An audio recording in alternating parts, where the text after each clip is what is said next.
I started working in downtown Miami in the 70s, and I worked in the old Miami Herald building till 2001, from 1976 actually to 2001, and the changes in Miami that have occurred really more recently. I remember, 1980 was this kind of an infamous, terrible year for Miami. If you want to know about that, read The Year of Dangerous Days by Nick Griffin. It's an incredible story about the McDuffie riots, Mariel Boatlift, and the Miami Herald, actually, and Edna Buchanan, the reporter. Miami was down, it was just really down. Time magazine said it was paradise lost. And probably in the mid 90s at the Herald, we did a scenario planning strategic plan, and there were two axles. So one was, where is the industry going? In this case, it was the newspaper media. I don't know that we got that one right, but it certainly didn't go the way you wanted to. But the other one, where is the market going? And we had, the world's most talented journalists painting the picture of two different scenarios. One is of a place, crime, lack of education, all kinds of challenges, and the other one was of Miami developing into a world-class international destination where everybody wanted to have some presence. And lo and behold, it was the latter that occurred. And it wasn't, that was not a certainty if you went back far enough. So, I look at this place now and I go, holy cow, I wish I was a young person in Miami, frankly, and growing up here. So, because it's spectacular. And I congratulate the Beacon Council, which was formed in 1985 with the goal of really trying to make that happen. So, Rohit, start off by telling us just a little bit more about Biz to Credit. What else should this group know? Yeah, so I think one interesting story some people ask me is that how did we get this name, and how did we got started? So I'm a first generation immigrant into this country. I was telling JC I came here in 2003. I've never lived or worked outside of Manhattan till now, so I've traveled a lot, but, for some reason, that's how it panned out, which is good and bad, actually. And so that's why I don't even have a driving license as of today, because I've always lived there. So I'm like, I never need to drive a car. So I've just procrastinated about it, actually. So while I know how to drive, but I'm not. So being in New York, and meeting with a lot of immigrants, and immigrant business owners, and this was, when I think New York was doing great with Mayor Bloomberg and Giuliani had just left, and there was a lot of this, the city was really back after 2001, 9/11, and but we saw, me and my brother, we saw a gap where, a lot of businesses were not getting the access to credit even before the great financial crisis, when getting a mortgage was so easy. It's like people were closing like 4 or 5 mortgages simultaneously. That's how all that fraud happened. And that was an interesting stuff that we saw, like in the world's most developed economy, in the world's economy, which had the best capital markets, and New York, which is the mecca of, capitalism, that wasn't happening. So we thought about an idea, and when Steve Jobs came out with his, first iPhone, so that was almost like an aha moment, and saying that, because business owners are very busy people, they don't have time to sit in front of a laptop or computer or anything. And we said, now people will have internet in their hands. So what if we set up a digital platform, And that was just a crazy idea, actually. And we said, what if we can connect these businesses, make their life easier, and connect them to the lending community out there. So we started it like that, and a lot of bankers told me over the years that you don't know anything about banking, US banking, you're not from US, how will you do all this kind of stuff? And we said, okay, we'll figure it out as we go, so like any true entrepreneurial spirit, And then the funny part is 2008 crisis came, so which was very interesting, because next few months were very dark months, because everybody was so down, credit markets had frozen. But one thing that happened is that we thought initially when we set up the business that this was a problem for immigrant businesses. This became a problem for every business in all of America, actually. And I remember, next year and a half was tough. And I half joke, when I started the company, I had full crop of hair and I lost all the hair. But I set up the company, so which is okay. So now, now coming to around 2010, when, Obama administration was putting a lot of money, so a lot of local, support was coming in. That's when all these funds were getting formed. And with internet getting bigger and bigger, we started seeing a lot of demand coming in from business owners, not only in New York now, all across the country.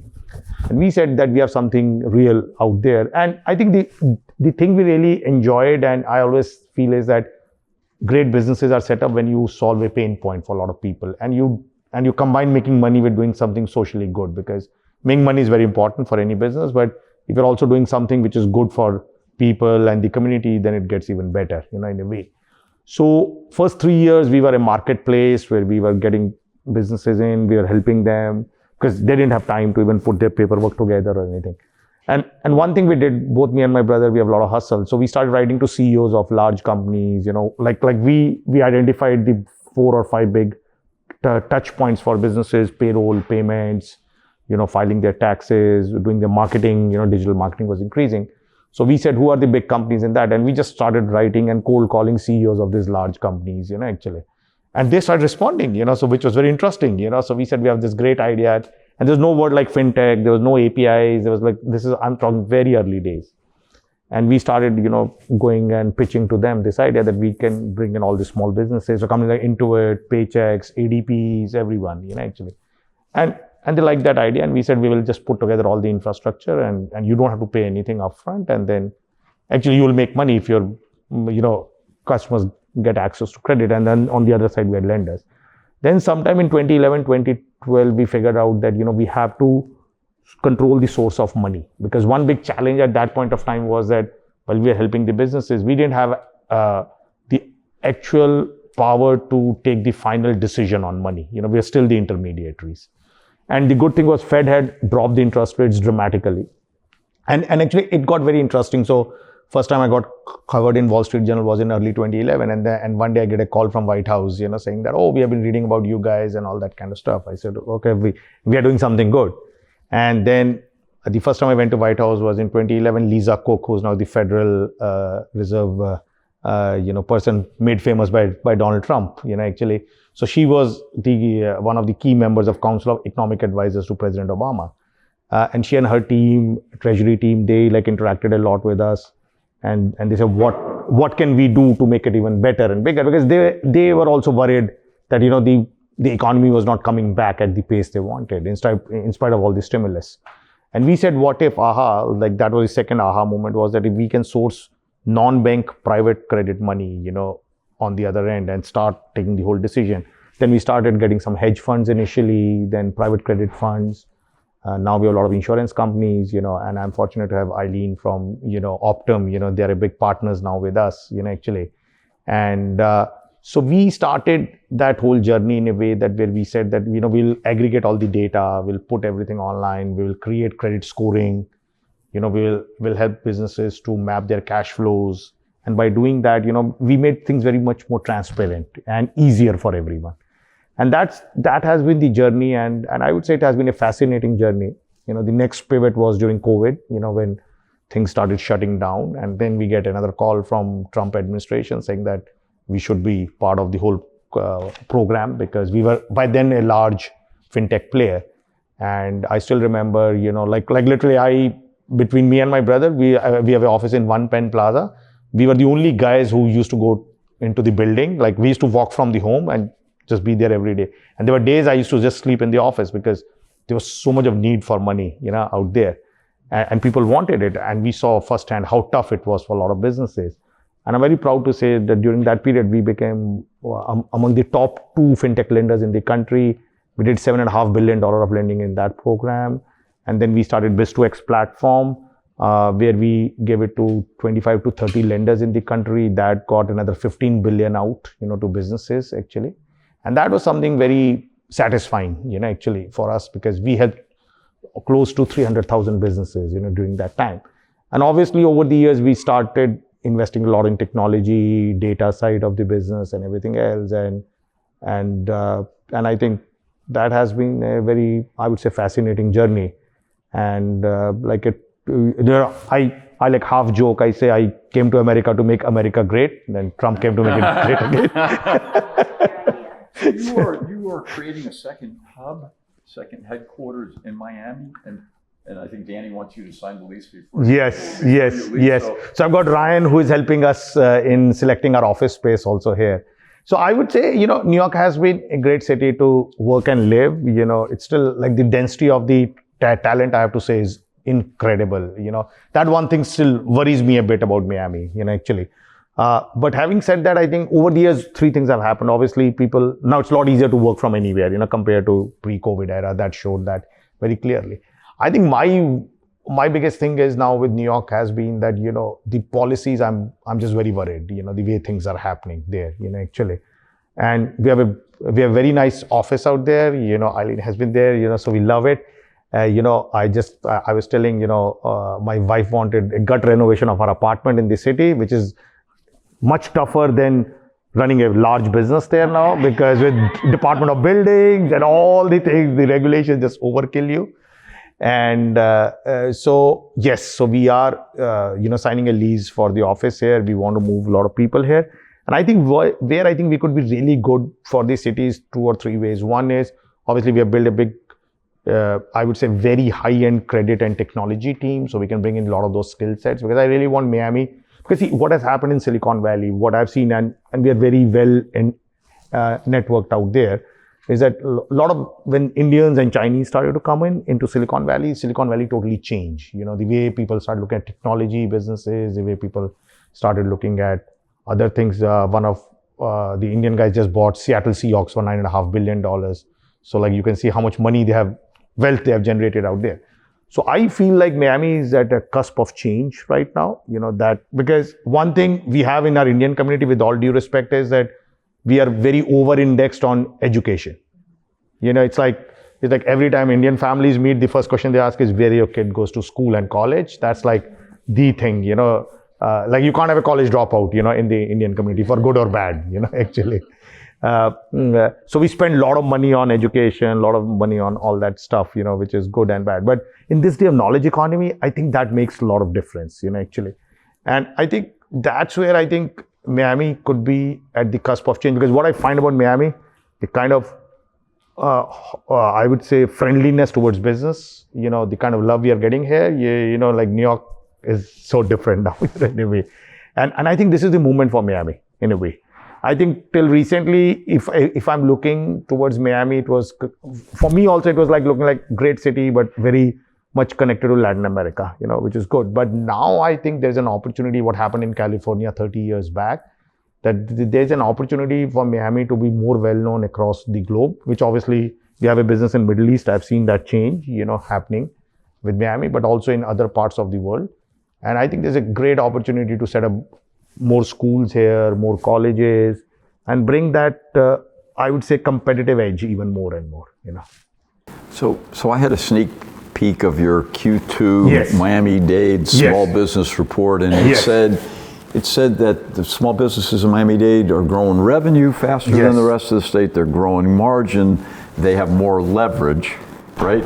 So you put all that together. Is that a good trend line that you're seeing, or what does that mean to you? So there are two things. So one good thing with small businesses happening in Florida overall is the growth is very good right now. Part of it is a lot of them are migrating from other places also.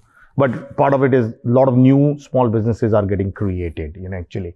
So which is great, in a way. The second thing we are seeing also is that, they have grown their revenues, faster than a lot of other states now because of less regulation, more business friendliness.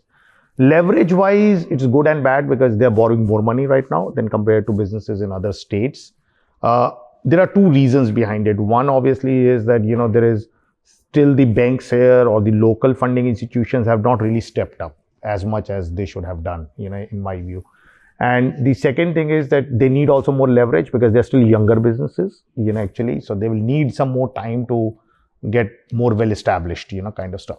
I think the other thing is that as more professional services business get built here, they are less capital intensive. So that's gonna also help, to lower the leverage ratios. But what we have seen is while the leverage have gone up, the credit performance has been pretty good. So that's a good thing, that it's not like there's any deterioration in the credit performance, because sometimes extra leverage we know leads to credit deterioration, down the line. So that hasn't happened. That's why I'm carrying some notes today. And I think but a lot of stuff, including healthcare and social assistance, that is seeing a lot of growth right now in this, region. And we also have like another partner of our Paychecks. So even looking at their data, they have seen the hiring momentum has actually improved very steadily through the first half of this year, where if we see there's a lot of job crisis in the country. In South, yeah. While if you see New York, you see San Fran and all that, they're net losing jobs right now, actually. So because of AI and other layoffs happening, because they were so overemployed over the years. Because I remember finding good talent in New York in the last 2-3 years was extremely tough. People had like 4, 5, 6 job offers all the time, actually. So that is starting to change, very quickly. And I think the other thing is going to be that, as the economy, as the impact of AI comes in on productivity and everything, I think small businesses will get benefited a lot because of that. And that's where I think Florida overall, but Miami in particular, should get benefited a lot more, actually. Building on that, there was a piece in the Herald last week that quoted a study that said that the city of Hialeah was the 4th best city in America to start a business. Yeah. So what do what do you have to say about that? Did that resonate with you? I think yes now, because I think cost of doing business has gone down. I think one thing that Mayor Higgins also mentioned, I think permits here take a long time, so, that is something, because as we are looking for a space, all the landlords were saying it will take 6-7 months. I said, why should it take 6-7 months? Why can't it for an office build, kind of stuff. So I think that's one thing that we have to see. But yes, I think what has happened over the last 5-7 years is, as we have seen with California, and all the billionaires are also moving here. Both California and New York, which were the 2 biggest hubs for small businesses, California number 1 and New York number 2. 3 things have happened. 1, minimum wage rise has been very steep. So a lot of retail businesses have got hammered. Today, an average cost of a retail worker in state of California with all the loaded costs comes around $30 an hour. So I have clients out there in like food business, restaurant business, who are saying it's not even worthwhile for us to be in business anymore, So while their top lines are good, their bottom lines have got massively hit.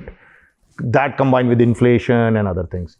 So I think that has been one very big issue for a lot of Main Street businesses in those 2 states, which were obviously the biggest growth engine of small businesses for last, say, 30-40 years.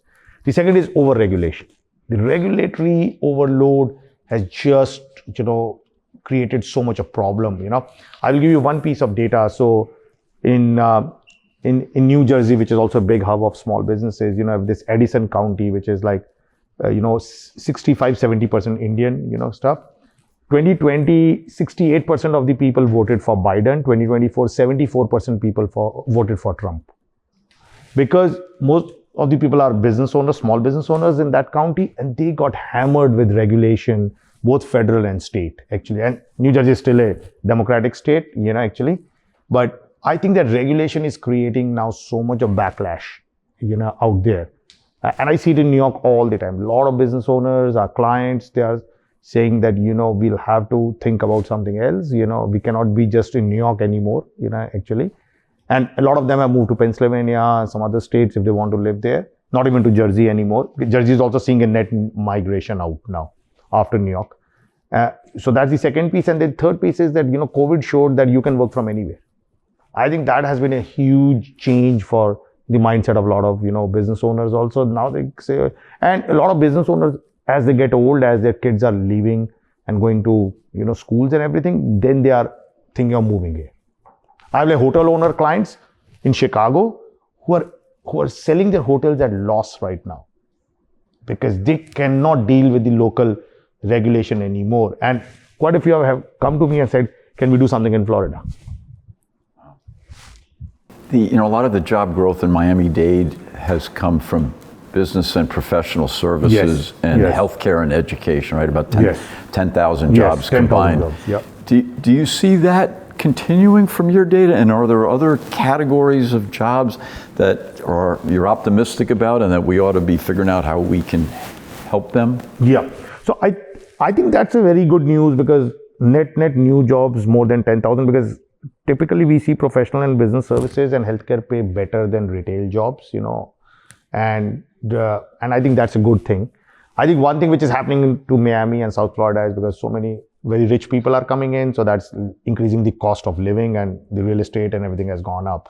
So I think one of the things that we have seen in this region is that affordability is an issue, and a lot of working class people are saying that they are getting priced out of the market, actually right now. And that is a challenge. So that's why creating more well-paying jobs is very critical, because you can create a lot of jobs in the economy here, but if they're not well-paying jobs and your overall cost of living keeps going up, then it's get very tough for a lot of people to be here, actually. So I think the most critical piece would be for somebody like for people in Miami, policymakers and business community, is that how do you get more of well-paying jobs, because one thing happening still in New York, which is very interesting, office occupancy is at its highest in the last 5 years. And that's why Mamdani says, nobody's going to leave the city, I can do anything I want to do, kind of stuff.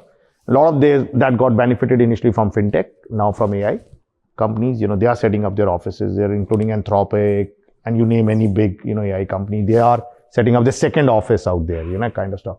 So I think the key for Miami is that how do you attract more of bigger companies like those, but also then more of the venture-backed, companies, because that's where it will come. And then in healthcare, I think absolutely there's a lot of opportunity with the advent of AI and everything, not just in hospitals and everything, but creating healthcare companies which can work on the cutting edge side of the business, biotech and everything else, because that piece is still lacking here, in a way. Because I think that will really help Miami to become a very competitive economy compared to the Northeast Corridor and Silicon Valley. I mean, that the Miami historically didn't create that many new jobs. Yes. And they were not well-paying jobs. Yes. They tended to be around Yes. the airport and the seaport. Yeah. I remember a statistic years ago, there were more people working around the airport than there were in downtown Miami. Oh, yeah. And, and the new jobs were in hotels and so forth, and they Yes. were not high-paying jobs. That's better today, but we still have an affordability issue that I don't know, maybe San Francisco is the only one that I can think of that would be near that. Near that, yeah. I'll put a pitch in for healthcare. I think that trend will continue. Yeah. So I'll talk about Baptist just for a moment, since I have a speaker here. So we're at. First off, I'll just put a pitch. Baptist is a great place. It is a great place. UM was great. Newspaper business was great in its time, but Baptist is a very special organization, and it really is the employees.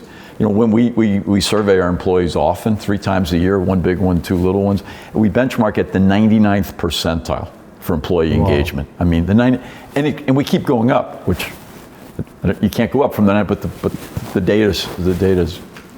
And so, one of the great things is we're really growing. We expect to add 5,000 jobs in the next 2 years. Wow. Okay.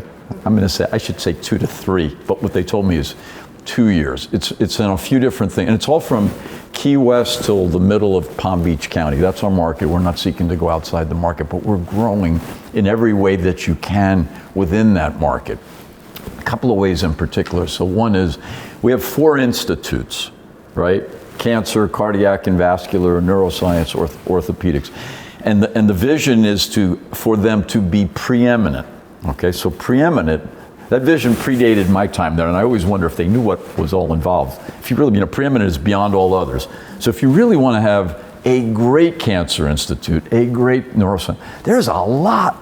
You got to have the physicians, so you got to be recruiting from all over the world, certainly all over the country, Yep. sometimes all over. You got to have the facilities, you got to have the technology. If you're in Miami, you need to have international patients to take advantage of that location. You need to have philanthropy.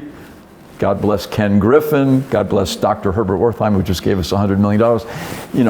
All of that has to come together to be able to build that, and we really are well on our way of this. So those 4 institutes, we are expanding, we are investing in very dramatically.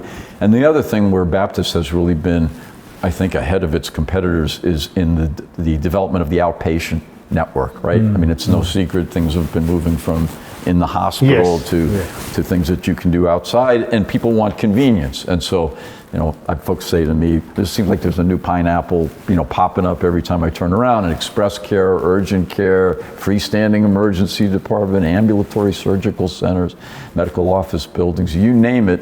We are starting to fund a lot of those, so yes. And exactly. so, I mean, see that. that's our model. We then you build out the footprint throughout the market. Yeah. Those are feeders to the higher acuity work of the institutes. Yeah.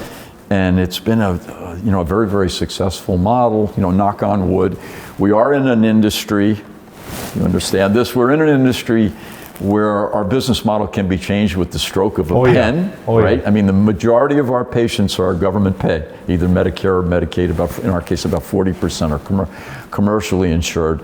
But, what happens with Medicare and Medicaid and supplemental payments and 340B, discounted drug price, and all this, Obamacare, enhanced tax credits that were allowed to expire. I mean, these things can have hundreds of millions of dollars of bottom line impact just like that. So far, we've been able to navigate it reasonably well, but it can be a tough business. But I think we will continue to grow, and we're not alone. University of Miami is growing very ambitiously as well. Mount Sinai is growing very ambitiously.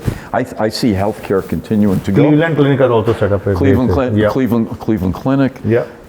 So that category is can continue to grow. Education is going to be really interesting. We were talking about it's very hard to get into private school here. Yes. So these folks that are relocating to Miami-Dade and their kids have been educated in private schools. If you want to get into Carrollton or Ransom or any of these schools, it's very hard. And I think the marketplace may do something about that. By starting up new schools, and all this other sort of stuff. So anyway.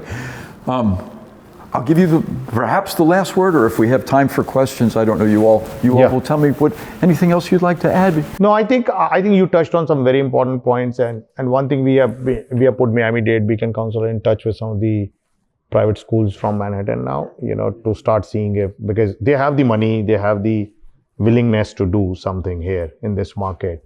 I think what they need is some hand-holding and support. Because I think if some of those schools move here, I can tell you a lot of New Yorkers will move.